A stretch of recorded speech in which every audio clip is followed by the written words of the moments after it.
बिस्मिल्लाहिर्रहमानिर्रहीम। अस्सलाम वालेकुम फ्रेंड्स, मैं हूं सलमा अंसारी। कैसे हो आप सब?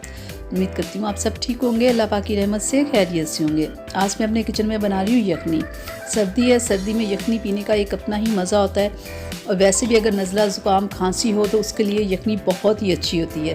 जिसके लिए 1 किलो मैंने चिकन का गोश्त लिया है। ठीक है, मैंने अच्छे से धो लिया इसे। और हमें चाहिए सफ़ेद धनिया, ज़ीरा, नमक, हल्दी और ये अदरक और प्याज। ठीक है, आप कम या ज़्यादा चीज़ें भी ये सारी कर सकते हैं अपने टेस्ट के हिसाब से। तो अदरक का बस मैं इतना सा ही इसमें पीस डालूँगी। और ये लहसुन मैंने लिया है, सब्ज़ मिर्च और ये दालचीनी, छोटी इलायची और लौंग। ठीक है, ये सारा ये चीज़ें हम अपनी आज की यखनी में ऐड करेंगे। तो चलें करते हैं बिस्मिल्लाह। तो गैस के ऊपर मैंने कढ़ाई को रख दिया है। तो इसके अंदर हम सबसे पहले डालेंगे पानी को।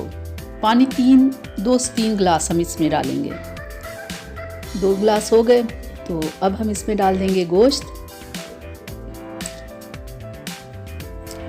आप कोई भी गोश्त ले सकते हो, बकरे का भी ले सकते हो, चिकन का भी ले सकते हो। और ये जो तमाम चीज़ें हमने प्लेट में रखी हुई थी, ये सारी हम इसके अंदर डाल देंगे। हल्दी डालने से बड़ा अच्छा सा टेस्ट आता है ना, यखनी का कलर भी अच्छा होता है, टेस्ट भी अच्छा आता है। मुझे पानी कम लगा था, मैंने और डाल दिया। पहले 2 गिलास, अब मैंने 3 गिलास कर दिए। तो इसके ऊपर हम दे देंगे ढक्कन। ठीक है, और इसे बार बार चेक करते रहेंगे। कम से कम 1 घंटा यखनी बनने में लगता है, तो बीच में से हम चेक करते रहेंगे। तो ये देखें अच्छे से पक रही है। ठीक है, तो कम से कम आधा पौना घंटा तेज़ आंच पे हमने इसे पकाएंगे और 20 मिनट तकरीबन हम इसे हल्की आंच पे पकने देंगे।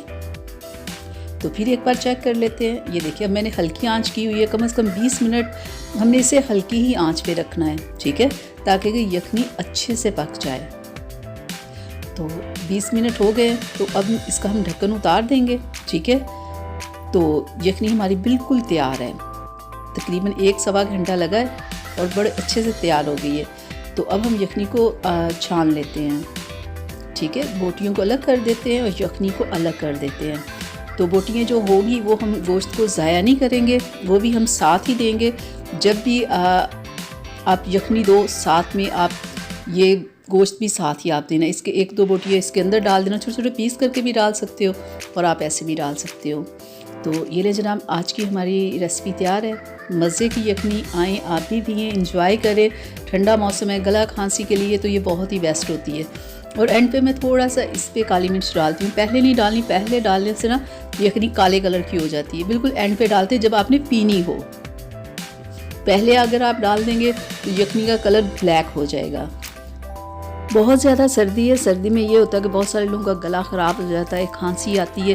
तो इस प्रॉब्लम के लिए यखनी बहुत अच्छी होती है कि आप इसे बनाओ, आप इसे पियो, तो इससे काफ़ी फ़र्क पड़ता है ना। खांसी में, सर्दी अगर ज़्यादा लग रही है तो उसमें भी यखनी पिए तो बहुत फ़ायदेमंद होती है। तो मैं उम्मीद करती हूँ कि मेरी आज की ये रेसिपी आप लोगों को अच्छी लगी होगी। तो प्लीज़ आप भी इसे बनाएं, पिएं और इन्जॉय करें। तो अगर आप लोगों को मेरी ये आज की रेसिपी अच्छी लगी हो तो प्लीज़ इसे लाइक शेयर ज़रूर कीजिएगा। अगर अभी तक आप लोगों ने मेरे चैनल को सब्सक्राइब नहीं ना किया तो जल्दी से इसे कर लें, ताकि मैं ऐसी मज़े की वीडियोस आप लोगों के लिए बनाती रहूँ।